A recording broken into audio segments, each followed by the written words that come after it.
Iniciamos este segundo segmento con la conferencia Resultados del Grupo Nacional de Educación Artística, su proyección en lo que será la primera política nacional de educación artística y las líneas de trabajo, formación, capacitación y apoyo a los equipos docentes, impartida por el maestro Pablo Rojas Durán desde Chile. Maestro. Días para ustedes, muy buena tarde ya, empieza en Chile. Muchas gracias Juan Germán, gracias a todos ustedes por la invitación. Gracias a usted por estar presente. El maestro Pablo Rojas es arquitecto, es profesor de artes y magíster en política educativa. Su trabajo desde hace más de 20 años se ha desarrollado en diferentes ámbitos de educación artística y gestión escolar, además de la docencia universitaria en el campo del diseño, la arquitectura y la educación artística. Maestro, el escenario es suyo. Muchas gracias. Estoy, creo, ya compartiendo. ¿Me confirma, Germán, si estoy...? Sí, puede verse. Sí, muy bien. Muchas gracias, buenos días nuevamente. Muy feliz de estar compartiendo en este simposio con ustedes. Espero no hablar muy rápido porque los chilenos hablamos pésimo, lo tengo claro, para que se pueda entender, pero bueno.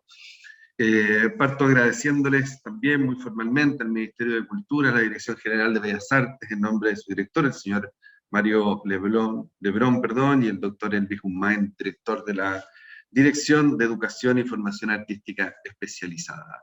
Es un honor para mí, en representación del Ministerio de las Culturas, las Artes y el Patrimonio de Chile, poder compartir algunas reflexiones, algunos procesos que están recién en desarrollo y otros que tal vez estén un poco más avanzados. Es interesante mirar hoy día la distancia que tenemos entre Chile, este perfil casi que se cae al mar en el Pacífico, y con ustedes, ¿no es cierto?, en el Caribe, mirando al Atlántico, pero al mismo tiempo creo que tenemos una cercanía muy profunda, propia, ¿no es cierto?, de esta Hispanoamérica, con problemáticas muy similares, muy en la lógica de lo que acabamos de escuchar en la ponencia anterior, ¿cierto?, todavía arrastrando temas de colonización, etc. Bueno, lo que yo quiero compartir hoy día en realidad son dos temas, van a ser dos presentaciones. Una primera tiene que ver con la lógica de las políticas y la primera política de educación artística que esperamos tener en el año 2024 en nuestro país. Me pareció importante poder hacer una pequeña línea de tiempo para entender por qué estamos en lo que estamos, ¿no? Parto con el año 90, me voy bien atrás, pero bueno, es el retorno a la democracia después de 17 años de dictadura cívico-militar, y en ese retorno a la democracia, la orgánica cultural de este país empieza a configurarse de una manera más autónoma.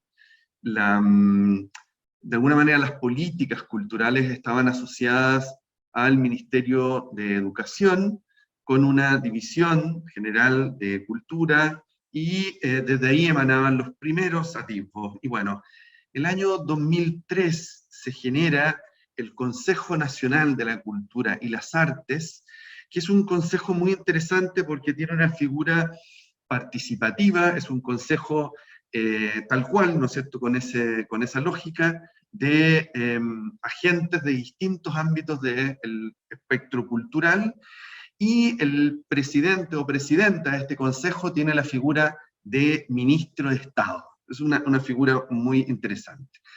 Y a partir entonces de ese año, de la conformación de este consejo, se establece que se trabajaría en base a políticas culturales quinquenales, de tal manera también que se pudiera establecer una lógica de política estatal y no quedar al arbitrio de los cambios de gobierno. Entonces, como ven acá, el año 2005 se define la primera política cultural para el quinquenio 2005-2010, que está también acompañado de políticas regionales de cultura. Nuestro país se estructura hoy en 16, este largo país se corta, ¿no es cierto?, en 16 regiones, ¿no? Son cortes habitualmente de cordillera a mar, ¿no? Básicamente se ordena como, no sé, como si estuviéramos cortando, ¿no es cierto?, no sé qué palabra usar para que se entienda y no se malentienda, pero imaginemos que estamos cortando una banana, ¿no es cierto?, en distintos puntos. Entonces se generan estos dos documentos, que yo después voy a revisar muy brevemente. Luego, perdón, y esta primera política se desarrolla en un gobierno de centro izquierda, que es el gobierno de la concertación, que es el gobierno que retorna a la democracia, ¿no? Pero la segunda política, que ya es el año 2011, la política 2011-2016, que también tiene expresión en políticas regionales, se establece en un gobierno de derecha. Hay un cambio ahí, y entonces es muy interesante porque también, obviamente, no es inocente quién tiene a cargo la construcción de esas políticas. Finalmente, estamos todavía en la política del año 2022, que se generó el año 2017, que también genera un cambio de gobierno, es el retorno de este conglomerado de la concertación de Partidos por la Democracia, liderado por la presidenta Michelle Bachelet. Y se establece la política nacional nuevamente, la política regional, y se integra una nueva batería de políticas que son las políticas sectoriales de cultura, que lo vamos a ver más adelante, y que nosotros como educación artística no estamos, ¿no? El año 2008 cambia la característica orgánica de la cultura en Chile y se establece entonces el Ministerio de las Culturas, las Artes y el Patrimonio, que también instala la idea de estrategias, ya no habla de políticas, pero de estrategias quinquenales nacionales en materia de cultura, tanto a nivel nacional como regional, como también veremos un poco más adelante sectoriales. Estamos en ese proceso. Estamos elaborando de manera participativa primero la política regional, para que eso alimente después la política nacional, y debiera estar el 2023 ya todas las políticas. Y en ese escenario aparece esta posibilidad de integrar dentro de la mirada de las políticas sectoriales de cultura por primera vez una política nacional de educación artística y también una política nacional de educación patrimonial, ¿no?, que esperemos esté el 2004. Esto es lo que les he explicado un poquitito de la estructura, de cómo se fue ordenando la orgánica cultural de nuestro país, la institucionalidad cultural, desde un Ministerio de Educación, en un principio con una dirección de cultura, y luego un Consejo Nacional de la Cultura de Sante. Aquí es muy interesante reconocer cómo se define de alguna manera el rol o la vinculación, la tarea educativa de este consejo, y si ustedes se fijan, lo que plantea es que se establezca una vinculación permanente con el sistema educativo formal en todos los niveles, es decir, este consejo tiene que seguir coordinándose permanentemente con el Ministerio de Educación para, dice, a fin de dar suficiente expresión a los componentes culturales, artísticos, los planes y programas de estudio, la labor pedagógica formativa de los docentes y establecimientos educacionales. Es decir, si el rol, de alguna manera, de esta área educativa del Consejo es colaborar con el sistema educativo formal, con el Ministerio de Educación, ¿no? Es de alguna manera instalarse en ese espacio. Lo digo porque de alguna manera también eso define qué tipo de estrategias se fueron desarrollando. Muy brevemente, la primera política se llamó Chile quiere más cultura, definiciones de política cultural 2005-2010, y lo interesante es que esta primera política establece dentro de los principios este texto: educar para la apreciación de la cultura y la formación del espíritu reflexivo y crítico. Muy interesante mirarlo desde ese punto de vista. Pero si ustedes se fijan después, las líneas estratégicas, objetivos y medidas, yo rescaté algunas que pudieran acercarse a la lógica de la educación, pero estamos instalados, o quedamos instalados desde el principio, en esta lógica de la creación artística y cultural, y en la posibilidad de incorporar la educación artística al sistema de acreditación de la educación superior, siempre pensando en la formación de excelencia del artista, y de alguna manera algunos contenidos mínimos en las escuelas artísticas del sistema escolar, ¿no? Algunos objetivos, inclusive. El punto 2 y el punto 3 es muy interesante porque eso da pie después a algunos programas que desarrolla este consejo en sus orígenes, ¿no? Como por ejemplo programas permanentes de estímulo, formación y apoyo a nuevos talentos artísticos, y la posibilidad de incluir la participación de artistas en el proceso formativo a nivel escolar, ¿no? Eso creo que de alguna manera ha marcado muchísimo después una línea en programas tan ya históricos en Chile como el programa Acciona, que ya cumplió 11 años, ¿no? Que viene de un programa anterior que se llamó Ocupa, y por lo tanto diríamos que llevamos 15 años trabajando en este punto 3, ¿no? De la integración y participación de artistas en el proceso formativo a nivel escolar. También, obviamente, hay algunas funciones para patrimonio. Yo no voy a referirme a ellas, solo las dejo anotadas porque después de alguna manera explica también esta lógica de estas dos políticas. La siguiente política, decía yo, la del año 2011, hecha por, o de una manera liderada por el gobierno de derecha, cambia bastante el lenguaje, y eso también se puede reconocer en, si bien se sigue pensando en la creación artística, lo que se plantea es algunas alianzas estratégicas, ¿no? Si estamos en el número 9 es porque obviamente no es la más relevante, pero también alianzas estratégicas con el sistema educativo para programas artístico-culturales. Pero principalmente lo que plantea esta política tiene que ver con un concepto que es muy discutible, ¿no? Que es muy lógico, de un paradigma que es el consumo artístico-cultural en la comunidad, y por lo tanto se plantea que uno de los roles que debe tener este consejo es la formación y creación de audiencias, ¿no? Personas para la apreciación de actividades artístico-culturales, procesos formativos para la creación destinada a niños y jóvenes de este ámbito escolar, y la creación de procesos formativos a toda edad. Y también, nuevamente, la contribución con el patrimonio cultural e inmaterial, y la educación formal en esta lógica de diversidad cultural para avanzar sobre ello. Luego, aquí en la línea de tiempo, si alguno tiene memoria visual muy desarrollada, va a decir, te saltaste una, porque pasaste al 2018 cuando tenemos que hablarle al 2017. Pero lo hago a propósito por lo siguiente.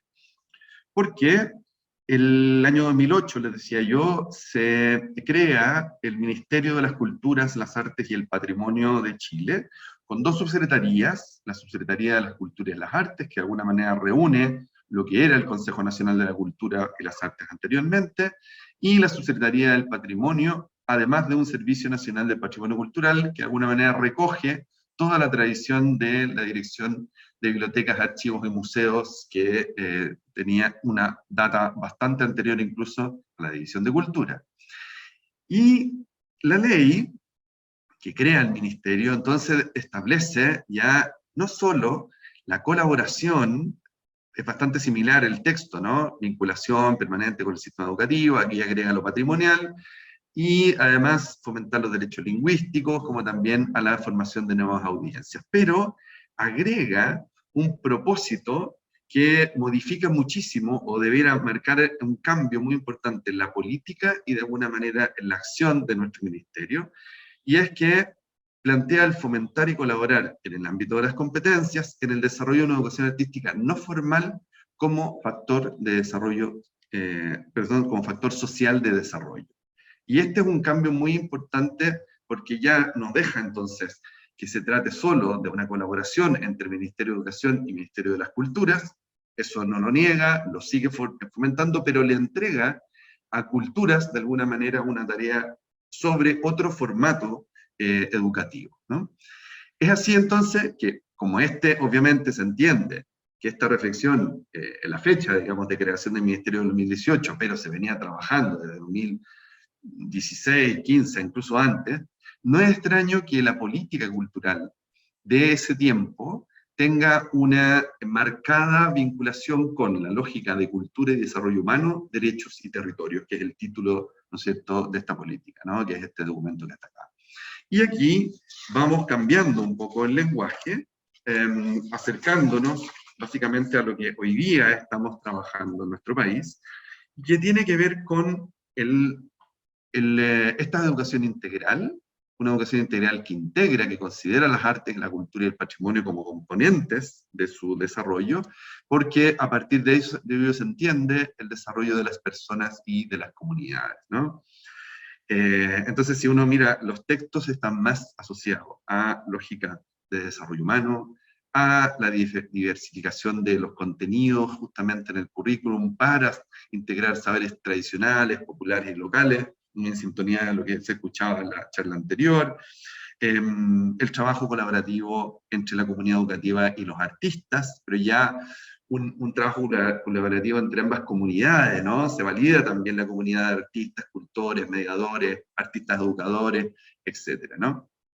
Y también este otro propósito o orientación, que es los procesos innovadores y diversos de mediación cultural, artística y patrimonial para una sociedad activa y en pleno conocimiento de sus derechos culturales, ¿no? Entonces tenemos esa distinción tal vez entre esta educación más cercana a los cánones tradicionales propios del sistema educativo formal y formatos de modelos de educación más propios del sistema cultural que tienen que entrar en diálogo, ¿no? Así, entonces, tiene que ver con profesionalizar también a los educadores no formales, como mediadores, gestores, etc. Es trabajar en formación de públicos, ya no como consumidores, ¿no? Sino que en esa lógica de derechos culturales, y articular redes, que eso es una tarea muy valiosa entre espacios culturales y espacios educativos, ¿no? La colaboración entonces es más amplia, considerando un territorio, donde coexisten justamente escuelas, bibliotecas, centros culturales y otros. Esa es entonces la gran modificación. Y además, las políticas regionales de este tiempo tienen 5 ejes y uno específico es educación artística, cultura y formación. Por lo tanto, cada región fue levantando, las 16 regiones fueron levantando algunas visiones sobre cómo abordar en su propia región la educación artística y la formación. Y además, decía yo antes, por primera vez se generaron políticas sectoriales en el campo de la música, el audiovisual, de las artes escénicas, de la arquitectura, del diseño, etcétera, etcétera, ¿no? Y cada una de esas políticas generó medidas distintas y muchas de ellas, como por ejemplo esta política en el campo de la música, tuvo que ver con la necesidad de elaborar planes nacionales, ¿no? Apareció mucho en ese tiempo. En este caso, por ejemplo, un plan nacional de formación de públicos preescolares y escolares para la música, donde se articulan organismos e instituciones formativas en torno al fomento de la apreciación musical, que se establezcan planes regionales de formación de público, capacitación de profesores, de músicos, de agentes culturales, etc. Y coincide, por ejemplo, esto los traigo muy de ejemplo, nada más, con la política cultural del campo del audiovisual, que también dice diseñar e implementar un plan nacional de formación de públicos para el audiovisual, etcétera, etcétera, ¿no? Siempre desde la preescolar hasta idealmente a lo largo de la vida, ¿no? Y eso tiene que ver nuevamente con capacitaciones, con traspasos de programas, ¿no es cierto?, específicos como Escuela del Cine, que es un programa muy antiguo en Chile, qué sé yo. Hay una serie de, no quiero alargarme en esto, porque en realidad solo en la parte de contexto y referencia, ¿no? ¿Y hoy en qué estamos? Y aquí es donde entro a compartir lo que en Chile el periodismo llama noticia en desarrollo. ¿En qué estamos en este momento en nuestro país? Se están desarrollando, entonces les decía yo, las políticas quinquenales. Lo interesante es que este es el orden. Es decir, el primer ejercicio es desde el territorio. Políticas regionales de cultura en lógica, ¿no es cierto?, de democracia cultural, para que esas políticas regionales alimenten lo que van a hacer en las políticas sectoriales en cada uno de estos campos, y luego recoge todo eso la política nacional. No es como se hacía originalmente, que la política nacional de alguna manera chorreaba, ¿no es cierto?, y luego se expresaba en políticas regionales. Más bien hoy día es inverso.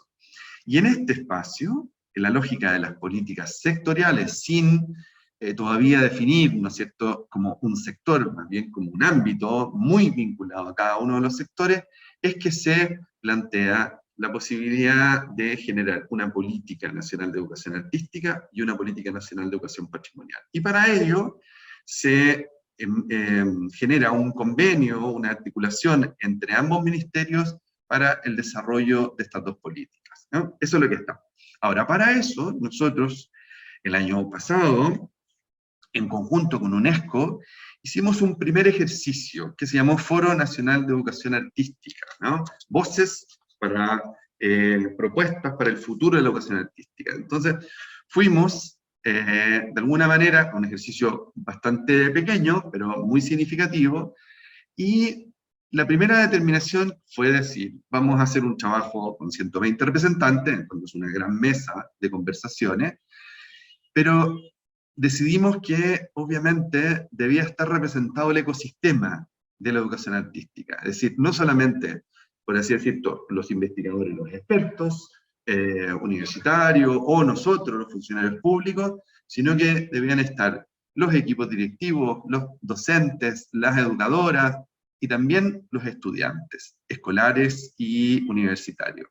Y se generó una estructura de foro donde el primer ejercicio fue pedirle a estas 120 personas, que representaban, insisto, todos estos grupos y también todas las regiones, que escribieran una carta donde dieran cuenta de su historia con la educación artística y de alguna manera su motivación y visión hacia el futuro en lógica, ¿no es cierto?, de un aporte país.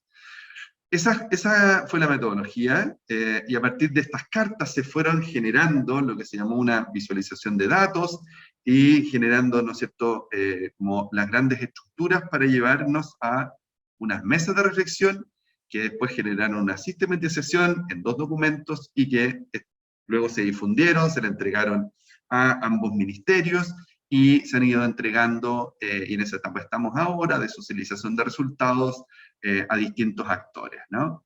Y en el fondo, es los 2 documentos que resultaron. Las voces, que es recoger la conversación, todo el análisis, y un documento de propuestas de orientaciones de política pública, ¿no? En síntesis, los grandes principios orientadores que recoge UNESCO en este ejercicio y que nos entrega para seguir avanzando hacia la política son los siguientes. Primero, la educación artística del futuro promueve un trabajo basado en el territorio, privilegiando las experiencias a escala humana y los recursos locales. Eso es un primer eje o un primer elemento fundante de lo que viene hacia adelante. Lo segundo, la educación artística del futuro provee aprendizajes integrales y flexibles, brindando a las personas herramientas socioemocionales para lidiar con la crisis del mundo contemporáneo. Eso es bastante coherente también con objetivos, ¿no es cierto?, históricos de UNESCO, como por ejemplo los de la hoja de ruta de Seúl, ¿no? Y el tercer principio es que la educación artística del futuro se involucra activamente en la transformación del mundo social, fomentando aprendizajes que apuntan al bienestar común, ¿no? De alguna manera distinguiendo este rol de la educación artística a lo mejor más histórico, más técnico, más hacia la formación de artistas tempranamente, más bien hacia una formación ciudadana que tiene que ver con el bienestar y el bien común, ¿no? Se distinguen también bastantes brechas y oportunidades. Uno de ellos es el problema de acceso. Si bien en Chile el currículum obliga a todas las escuelas a tener una cantidad de horas destinadas a las artes visuales y las artes musicales en particular, es evidente que las dificultades de acceso, la dificultad de tener profesoras y profesores especialistas, también genera una brecha muy importante, particularmente entre ciudad y espacio rural, como también entre regiones más grandes, con mayor capacidad, como donde está Santiago, la capital, a otras que están en los extremos, que tienen menos universidades, menos formación. Y también esta tradición centralista de la política pública, por eso es muy interesante este mensaje, ¿no es cierto?, de partir desde los territorios. En las brechas disciplinarias del arte, es decir, la formación está muy centrada en 2 disciplinas, artes visuales o plásticas y musicales, pero está muy ausente en las artes escénicas, la danza, el circo, el teatro y otras áreas, como también de mundos más tecnológicos hoy día, artes mediales, etc. Y bueno, tenemos obviamente la barrera de debilidad del sistema educativo, que de alguna manera aparece muy fuertemente como fruto de este foro, ¿no? Se entregan unas propuestas para la educación artística, las orientaciones de políticas, que se estructuran de alguna manera en estos tres ejes: experiencias, planes, programas y políticas, ¿no?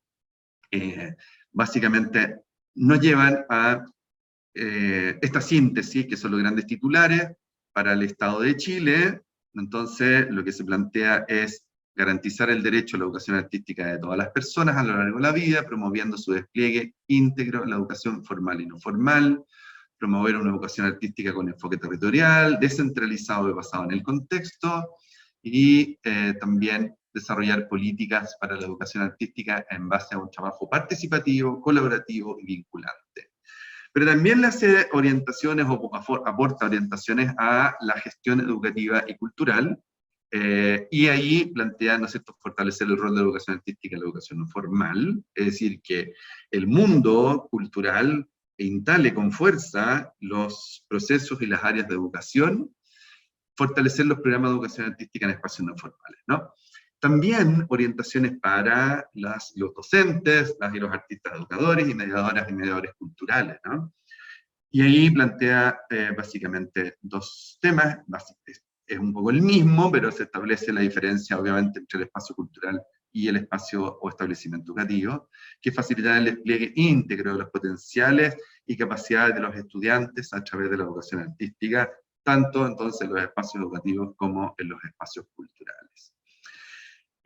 Y es ahí entonces que estamos trabajando en esta política de educación artística. Este es el texto, ¿no es cierto?, que se instala en el convenio entre ambos ministerios, que de alguna manera recoge también un aspecto del programa de gobierno del presidente Gabriel Boric, que nos planteaba a ambos ministerios que continuáramos un plan de artes en la educación que se había desarrollado entre el año 2015 y 2018, suspendido en la administración del presidente Sebastián Piñera. Y a partir de eso se plantea que, bien, pero antes, para poder elaborar un plan, se necesita una política. Entonces se aceptó y se acogió por parte del gobierno que nos demoráramos a lo mejor un tiempo positivamente, pero que fuéramos hacia la política, que permita garantizar el acceso a la educación artística de todas las personas a lo largo de la vida, promoviendo su despliegue en la educación formal y no formal. Ya un poco se van repitiendo los textos con UNESCO, fortaleciendo la formación inicial y continua de docentes en materia de arte y cultura. Esta política permitirá, y aquí está un poco el mandato, ¿no?, orientar las acciones de los diferentes agentes del campo de la educación artística, combatir las desigualdades en el acceso a la educación artística, crear canales institucionales permanentes y específicos de trabajo intersectorial entre cultura y educación, que contribuya a una mayor coherencia y coordinación. Ese es el gran mandato que estructura la política. Este es el itinerario en el que estamos. Partimos en el 2022, ya les digo, con este convenio, la parte más obviamente ordenada del asunto, formal, el acuerdo de UNESCO, de alguna manera el foro, perdón, compartirlo, y estamos en esto, que se lo voy a explicar en 2 segundos, digamos, estamos levantando los ámbitos hoy día de acción de la política, y debiéramos empezar ya a trabajar en el marco teórico, o de alguna manera recoger el marco teórico. Luego, el 2023, tenemos que ver cómo trabajamos, si estas dos políticas se trabajan por separado, se integran, de qué manera se integra la educación artística con la educación patrimonial, ¿no? Y ahí ya empieza el trabajo de convocatoria, de constitución de mesas para trabajar en los distintos ámbitos, mesas temáticas, nacionales y regionales, para que el año 2024, en la sistematización primero de las mesas, permita ya la elaboración del documento, la presentación a las autoridades y ya la presentación de la política de educación artística en el país. Esto está fijado para mayo de 2024, y esta firma de convenio se hizo en mayo de 2022. ¿Por qué? Porque en mayo, desde hace ya 10 o 11 años, en el próximo mayo, Chile ha adherido a la celebración de la Semana de la Educación Artística que promovió UNESCO, y por lo tanto ese es el gran hito donde de alguna manera las escuelas y el sistema global de educación se concentra y releva, ¿no es cierto?, el valor que tiene la presencia de las artes en el proceso educativo. En eso estamos en la etapa cero, de alguna manera, pensando en que la política tiene que estructurarse en distintos ámbitos, y estamos haciendo un proceso participativo donde a partir de las definiciones del foro, o de las conclusiones del foro, le estamos planteando ahora a distintos equipos en distintas regiones, de distintos ámbitos, que definan de alguna manera dentro de estos 10 ámbitos cuáles les parecen los 5 prioritarios, ¿no? Y aquí se explica de alguna manera o se expresa esta diversidad, este ecosistema, ¿no? Lo primero podría ser que estructuramos, por ejemplo, sobre los propósitos y formatos de la educación artística en el sistema escolar, muy específico en eso, ¿no? ¿Por qué? ¿Cómo se está enseñando o integrando las artes en el sistema escolar? Lo segundo, educación artística fuera del sistema escolar y a lo largo de la vida, ¿no? También revisarlo, trabajarlo. La formación artística temprana, a lo mejor más especializada, y cómo se articula con la formación profesional. Ese es otro problema u otro tema que hay que resolver también en adelante, particularmente, ¿no es cierto?, lo que tiene que ver con ciertas disciplinas que requieren una formación muy temprana, cómo se desarrolla y dónde y quién la va a instaurar o implementar. Luego viene todo el tema de formación docente de artistas y artistas educadores, ¿no? Su formación inicial y continua. Otro campo o ámbito que nos aparece a partir justamente de todo lo que hemos conversado en el foro es el tema de la investigación, la publicación y la difusión en este campo, ¿no? Que a veces queda un poco ausente, y eso hace también que tengamos muy poca, a veces, base teórica, ¿no? Para poder formular, y sigamos trabajando sobre bases teóricas a lo mejor un poco antiguas, ¿no? Luego la relación entre la educación artística y la gestión cultural, en ese ámbito, ¿no? La mediación, la formación de público, el desarrollo de áreas educativas en los museos, en los centros culturales, en los festivales, etc. Equipamiento, recursos materiales, recursos didácticos, condiciones laborales, financiamiento, institucionalidad, asociatividad y redes pueden ser otros de, ¿no es cierto?, de los ámbitos. Entonces, lo que vamos a hacer de aquí a marzo del próximo año es que vamos a seguir trabajando con distintos grupos, preguntándole para poder estructurar. No creo que sean estos 10 ámbitos, a lo mejor se van a fusionar, se van a ordenar, pueden aparecer otros, pero ese va a ser la estructura, la arquitectura de la política. Y a partir de eso, entonces, se empiezan a generar las mesas de trabajo sobre estos ámbitos específicos, ¿no? Ese es, entonces, el camino en el que estamos en relación a la política, futura política y esperada política de educación artística en nuestro país, ¿no? Eso, Germán, es la primera parte de la presentación que yo quería hacer. No sé si sigo inmediatamente abriendo los segundos, si hay tiempo, o ustedes me dicen para seguir avanzando. Sí, maestro, dispone del tiempo. Muchas gracias. Entonces, voy a encontrar déjenme encontrar ahora la otra presentación, ¿no? Creo que ya estoy y vamos ahí. Este segundo tema es más livianito en el sentido de que no es tan larga la presentación, es una presentación un poquito más sencilla, y es que cuando me invitaron a la... ¿se está compartiendo? Sí. Cuando me invitaron a poder compartir algunos procesos que estábamos trabajando en Chile, claro, yo les planteé distintas posibilidades y me pidieron, ¿no es cierto?, que hablara sobre la política, pero si había tiempo que pudiera compartir un poco de esto, porque tal vez está más cercano también a alguna de las otras conversaciones de este simposio, ¿no? Entonces, lo que yo les quiero comentar es algo, es un trabajo que estamos haciendo desde nuestro Departamento de Educación Artística en este ministerio, y que tiene que ver con lo siguiente. Nosotros, de alguna manera, reconocimos ya hace un tiempo, incluso a partir de un estudio que hizo la OEI en Chile, que prácticamente el 75% de los y las docentes que tienen a su cargo la educación artística en el sistema público y en los primeros años, ¿no? Es decir, entre la primaria, aquí se llama educación básica, ¿no?, que va entre el primero y el octavo básico, es decir, los 8 primeros años.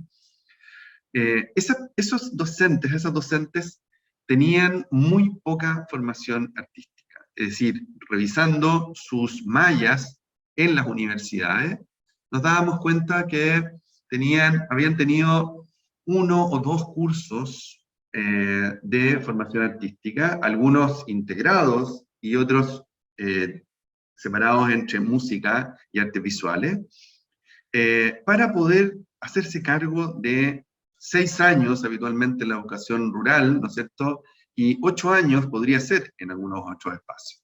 Y que además en Chile no había ninguna universidad que estuviera entregando la especialidad de profesora o profesora generalista o básica con especialidad en artes, en música, en artes visuales o en artes en general, ¿no? Eso nos decía, a ver, si estamos peleando por una mayor presencia de las artes en el currículum, ¿qué sentido tiene si ese espacio lo va a desarrollar una persona que no tiene la especialidad, las competencias para hacerlo? Con mucho respeto a mis colegas docentes, ¿no? Obviamente, pero obviamente cuando no hay una formación especializada en una materia, incluso hay algunos estudios que plantean que mejor no hacerlo porque puede ser incluso dañino, ¿no? Entonces dijimos, a ver, ¿qué hacemos? Y lo otro también que nos pareció muy claro, ¿cierto?, en esta reflexión de este tiempo, es que la educación artística o los modelos, los patrones de educación artística que estaban ocupando, correspondían a artistas hombres europeos y muertos, ¿no?, o principalmente, ¿no?, de otras épocas.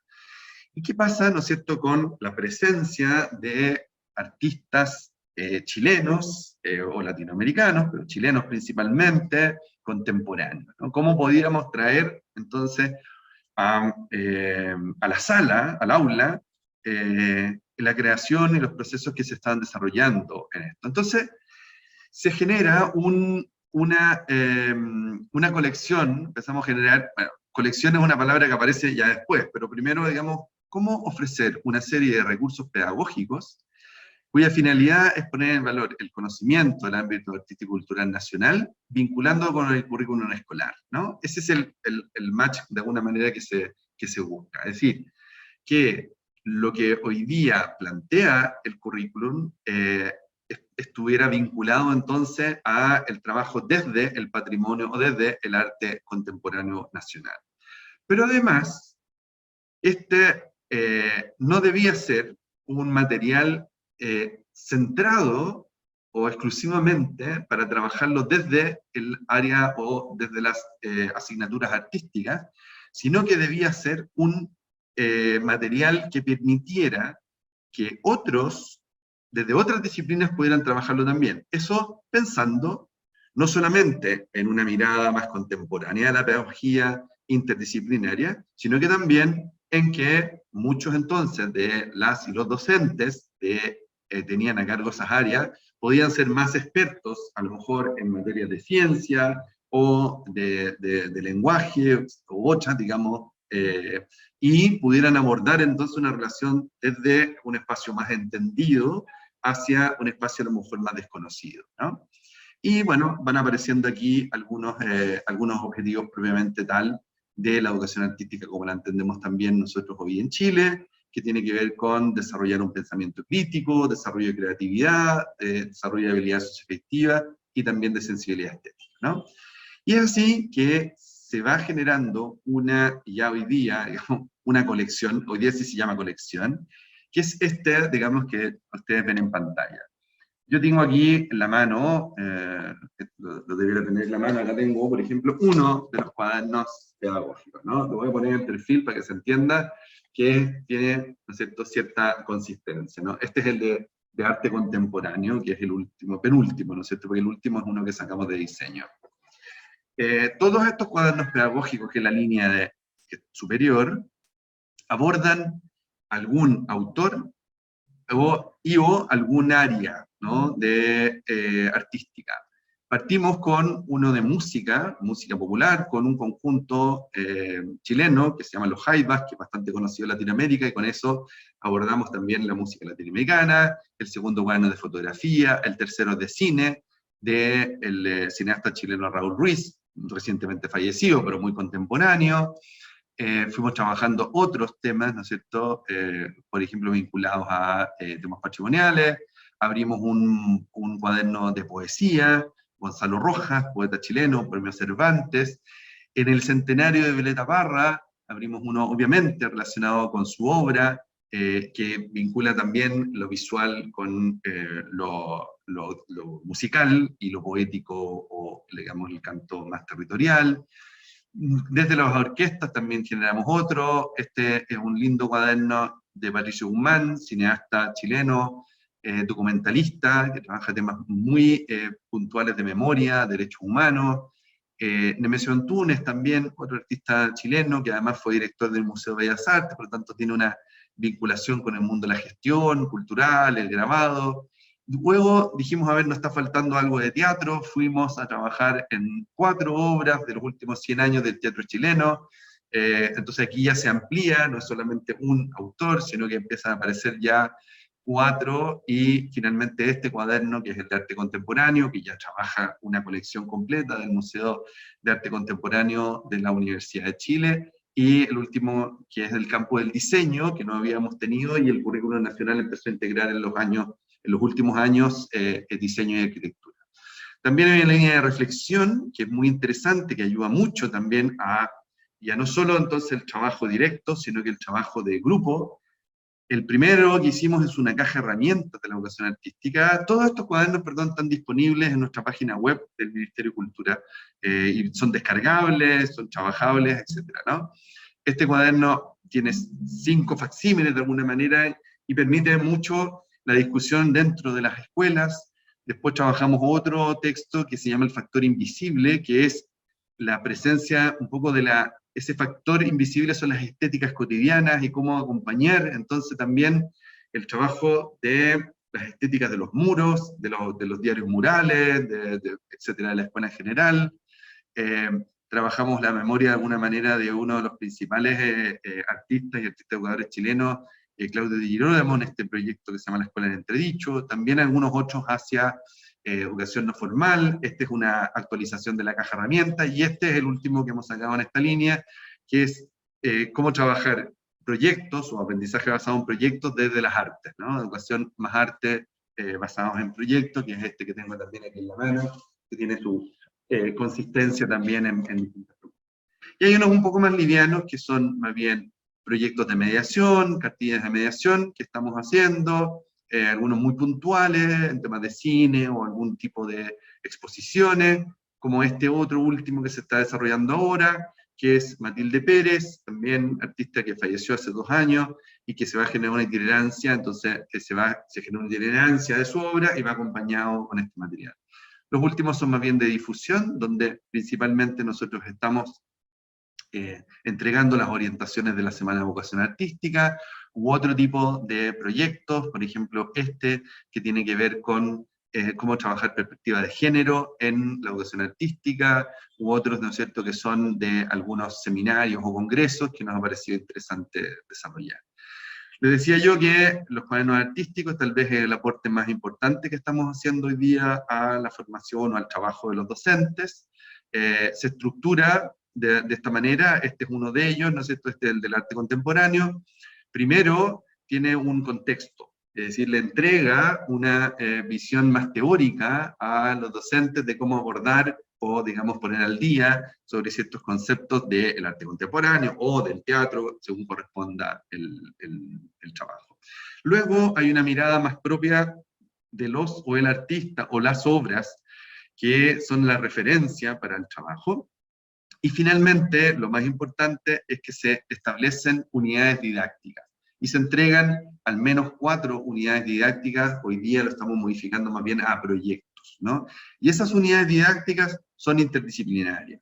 Y ahí entonces tienen para distintas edades cómo trabajar esta unidad con, a lo mejor, ciencias naturales, o trabajarlo en lo más grande, a lo mejor, por ejemplo, el cuaderno de Memoria y Derechos Humanos se trabaja mucho en formación cívica, o en filosofía, etcétera, ¿no? Se van articulando y proponiendo unidades en eso, ¿no? Aquí, además, se agrega recursos complementarios que están, digamos, con código QR, que están asociados a las colecciones del museo, por ejemplo, en este caso del Museo de Arte Contemporáneo, que es el colaborador con este proyecto, y entonces pueden seguir profundizando o haciendo a veces visitas, y qué sé yo. Este es entonces la colección que hemos desarrollado, que lo que hace, como decía yo, es primero proponer proyectos artísticos situados, es decir, que puedan tener una reflexión, todas estas unidades parten con reflexión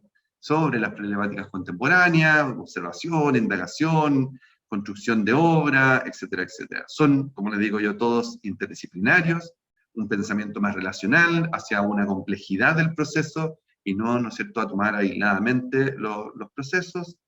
Se idea la colaboración y participación activa de estudiantes, ¿no es cierto?, equipos multidisciplinarios, también la colaboración con espacios formales y no formales, para poder trabajar en esta mirada más global, y también en esta idea de que no nos quedemos tan establecidos límites predeterminados entre lo pedagógico, lo artístico, los formatos, los entornos, sino que más bien nos ampliemos y vayamos de alguna manera modificando esos límites, ¿no?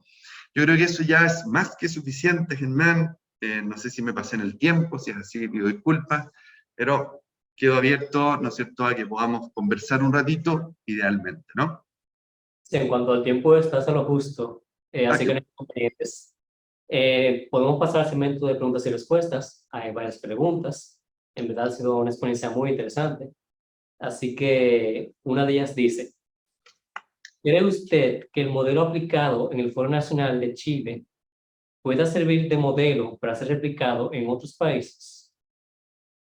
Sí, absolutamente, absolutamente.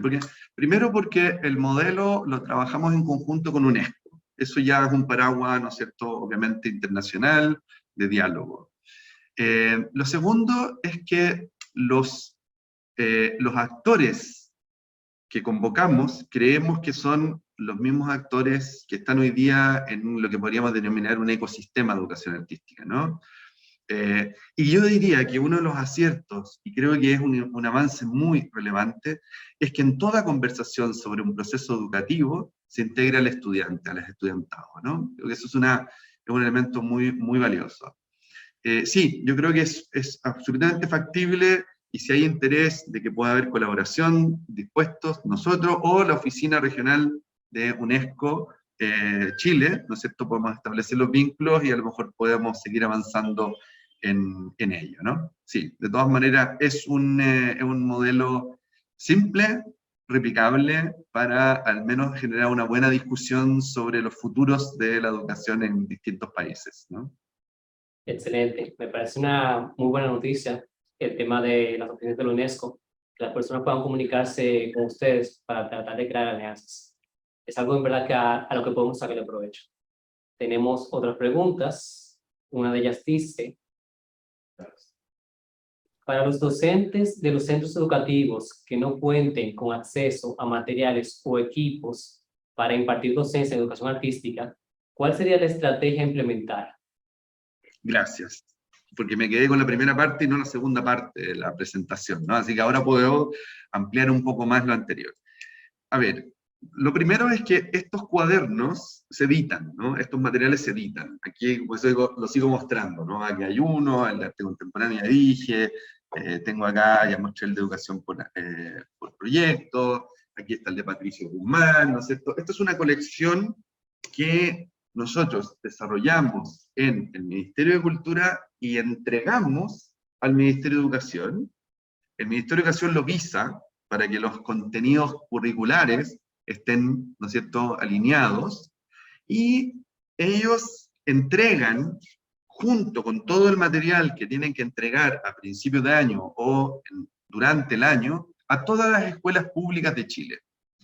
Es decir, en toda biblioteca pública de Chile, de escuelas básicas y de enseñanza media, que son los dos niveles, ¿no es cierto?, primaria y secundaria, está esta colección. Ese es el primer elemento. Segundo, está descargable, ¿no?, en una página web nuestra, y además está descargable ya en el Ministerio de Educación también, y en dos portales de educación en Chile, ¿no? Portales, digamos, de otras fundaciones. Entonces, es de bastante acceso.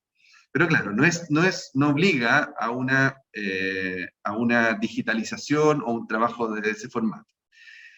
Ahora, ¿cómo seguimos nosotros trabajando con el cuaderno? Nosotros lo que hacemos después es ofrecemos procesos formativos que se inscriben las y los docentes, y tenemos un equipo, muchas veces los mismos que han desarrollado las unidades didácticas, que desarrollan talleres para cómo usar el cuaderno, ¿no? Cómo usar el material. Y además, ahora estamos estableciendo un sistema con el Ministerio de Educación, con el Centro de Perfeccionamiento Docente del Ministerio de Educación, que han empezado a trabajar justamente estos dos cuadernos que tengo en la mano, ¿no es cierto?, el de arte contemporáneo y el de Patricio Guzmán, en un formato de capacitación o formación autoinstructiva. Es decir, estos cuadernos están también ya traducidos en una capacitación en línea, no a tiempo presente, ¿no es cierto? Eh, por ejemplo, hicimos el primer ejercicio ahora, este año, y 170 docentes de distintos lugares de Chile se inscribieron en este curso, o sea, terminaron el curso más bien, y el Ministerio de Educación ahora lo certifica. Y eso también ayuda a su carrera docente, ¿no? Entonces, estamos estructurando de alguna manera la forma de que estos cuadernos se utilicen principalmente en las escuelas, ¿no? Siguiendo esta misma línea, entendemos que estos documentos pueden obtenerse en la página del Ministerio de Educación de Chile. En el Ministerio de Educación y el Ministerio de Cultura, en ambas páginas. Excelente. Una docente pregunta, entre todo el material mostrado, los libros, ¿cuál consideras que sería el punto de partida, independientemente del tipo de arte que se quiere impartir? ¿Con cuál partiría si tuviera que partir la colección? A eso se refiere, ¿no? Ah, es muy interesante. Yo creo que el punto de partida mío puede ser distinto al tuyo, Germán, o al de la profesora que plantea, porque el punto de partida idealmente debiera estar en la propia escuela, ¿no? Es decir, ¿por dónde parto? Ahora, yo partiría, ya una pregunta personal ahora, ¿no es cierto? Lo voy a transformar en cómo partiría yo como profesor, ¿no? Yo partiría seguramente con el cuaderno de Violeta Parra. ¿Por qué? Porque creo que es una de las artistas chilenas y latinoamericanas de mayor riqueza en dos sentidos, ¿no? Uno, en su inmensa creatividad, capaz de, ¿no es cierto?, trabajar al mismo tiempo en el campo de la visualidad, con formatos absolutamente nuevos, ¿no es cierto?, como las arpilleras u otro tipo de tejido, y en la música y en la poesía. Pero al mismo tiempo porque ella es autodidacta. Entonces no es la gran artista que viene de la academia, ¿no? Violeta Parra es una artista que se forma en su ambiente, ¿no? De una familia artística chilena muy importante, donde también está Nicanor Parra, su hermano, que después también es premio Cervantes, un poeta, y qué sé yo, pero su base es absolutamente cercana entonces a poder decir la formación o el desarrollo del arte no está asociado a la élite y no está asociado necesariamente a que tú tengas que ser un artista formado profesionalmente, ¿no? Creo que sería muy bonito partir de ahí, y a lo mejor de ahí yo me pasaría tal vez a alguno, por ejemplo, el de arte contemporáneo, ¿no? Que es un abanico de 100 artistas chilenos que están mostrando la diversidad de obras. Entonces, la idea un poco de que el arte no es una experiencia de élite y el arte no es un formato único. Tal vez esos dos elementos a mí me ayudarían a plantear lo que me parece hoy día importante de plantearle al mundo artístico, ¿no?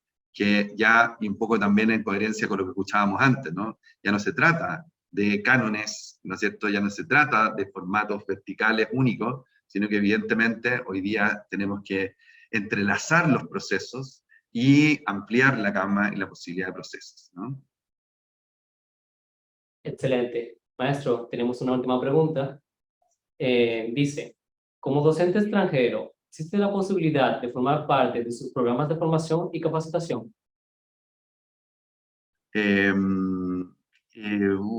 No sé. que difícil, formalmente yo creo que es un poco más difícil, ¿no? Porque como les decía, los programas de formación nuestros están ahora asociándose al Ministerio de Educación y a la certificación, ¿no? No significa que no puedan acceder a todo el material está absolutamente disponible. Yo les invito a que, a ver, a lo mejor son obras o algunas de mucha referencia a Chile, ¿no? Y eso también no es bueno, pero hay unas que creo que son muy de procesos como más latinoamericana. Si uno mira, por ejemplo, el cuaderno de los Jaivas, la música latinoamericana, bueno, ahí hay una fusión, ¿no es cierto?, que hace este conjunto hace 50 años atrás entre la música popular, la música folclórica y el rock, ¿no? Y eso me parece que estamos llenos hoy día de ese tipo de experiencia, ¿no? De fusión fantástica, ¿no es cierto?, entre distintos momentos, pero finalmente somos una gran confusión hoy día de estilos, de territorio. Entonces, claro, se puede usar, ¿no? Todos se pueden usar. El de la orquesta sinfónica también, es uno mucho más formal, hacia, digamos, cómo es una orquesta y todo. Muy bonito, muy interesante el de Patricio Guzmán y Memoria. Creo que ahí hay una cantidad de información. Claro, hay documentales de Patricio Guzmán que son muy políticos chilenos, ¿no? Como el golpe de Estado, la relación del presidente Allende, la muerte del presidente Allende y todo. Pero hay algunos que hoy día tienen que ver con procesos mundiales, ¿no? Que tienen que ver con la última trilogía de Patricio Guzmán, es fantástica en ese sentido, ¿no? Y recoge también este pulso entre pasado y presente de Latinoamérica y el mundo. Creo que en general, claro, se hace esa lectura. Ahora, lo que recomiendo, sin duda, es este texto. Educación, arte más educación, trabajo por proyecto, porque estos son metodologías universales, justamente de cómo hoy día trabajar metodología de proyectos en distintos espacios, en espacios formales, no formales.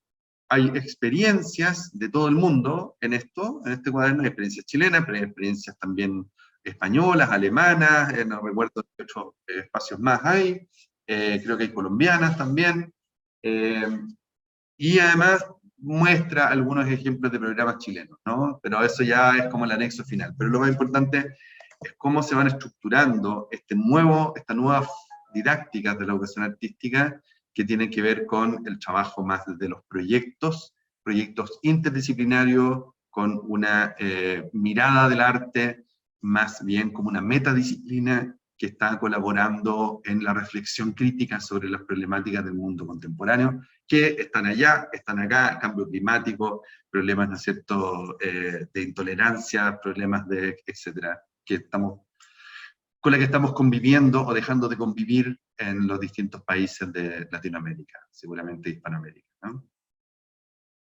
Maestro Pablo Rojas, ha sido un gusto para nosotros por compartir este tiempo, todo su conocimiento. En verdad ha sido todo un placer. Bueno, yo también les agradezco muchísimo la posibilidad de haber estado hoy día compartiendo con ustedes. Ya es la 1 en Chile, es la hora ya del almuerzo. Sí, creo que me gané mi merienda, voy a ir ahora entonces. Y nada, un placer, espero que se haya entendido mi español tan extraño, ¿no es cierto? Pero bueno, eso, hasta luego. A su disposición para lo que necesiten, por favor. Gracias. Bueno, bien, nuestra próxima conferencia se titula El autorretrato, definición y motivación, a cargo de nuestra querida Marianne de Tolentino, directora de la Galería Nacional de Bellas Artes. Regresamos en breve.